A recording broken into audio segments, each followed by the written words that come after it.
wa kiding kising lengai kitia daga jinggi ngapan hang ni marwe ngatmang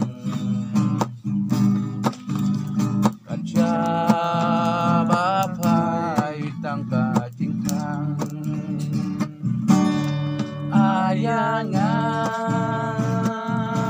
kaca bapai kaeden nanga kacengai kaca bapai tang cing sumam tingken na ingan yo tu ayom siar tuan hai biang sashi simpan banyo ngasliang ale tuan benten yanga tertei lemapi lomba sudah ayanga kaca bapai kaeden manga kacengai kaca bapai tang jingo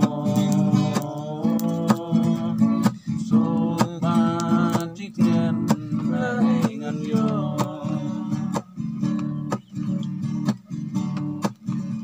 ngam la ban klen ini syai benai bat pi syang ayai ken mau kipor blaleng sisa bentar naken mau sa sisa ya pi ayanga kaca bapai kaeden nanga kacengai kaca bapai tang tingken sopan tingken na ingan yo sopan tingken na ingan yo bunda lagi curi nama ikama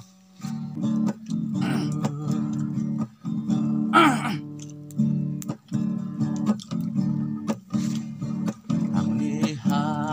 pertei la ustane ubin la urin ni ubra kong sandule kajini enrei mei pa la kim dong dor dang i ma ike batam hasna bertei ondanga wasisha na kikan ini senrang badai sya iba iken dawai kajimpang ala jing sem jong na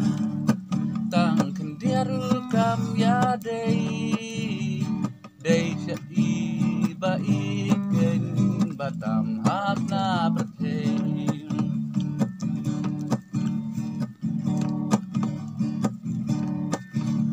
siendo da perkan thâu janai ba kam ya piang wat ai ba tarajur ba kan no siliang oi thala ching shem iba ik ibatam en reha kaching ede ime nong kit ram ha pertes la ustani ubi la urit ni ukrau kong sandu dei kajing mei pa la kim dan dor dei dang iba ike batam ha ka pertes Arsiento da perkan terjanai bakam yabiang Wat ai bataracur bakan osiliang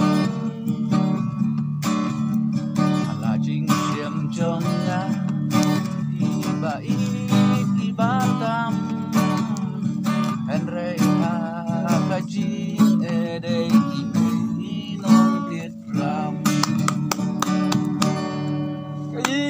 Gimana suam betrim sih ya. Perlok keblay yang saya kendu pat akwe ka video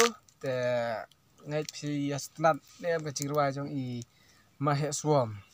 Mas he suam perlok i don phakasap bantem bat ban ruai ne bat ban akfoniru perlok pilih ihi nomor i mahe suam idang aktang artili video ngarpari i mahe suam ba nang i tristom ba nom kerendin ra bat nga mo na kum na biang kan te perlok saya kedua pak video ara ke play saya perlok ba tonang kersian to yang subscribe nam ta tungi dong hari ba cukup ban i mahe suam nang menang komi seprang nang ai siam sia pai ba nam hinang ko no seprang tang ni tin play sibun sia jarngu sia pai ba pinok sian baro keblay sibon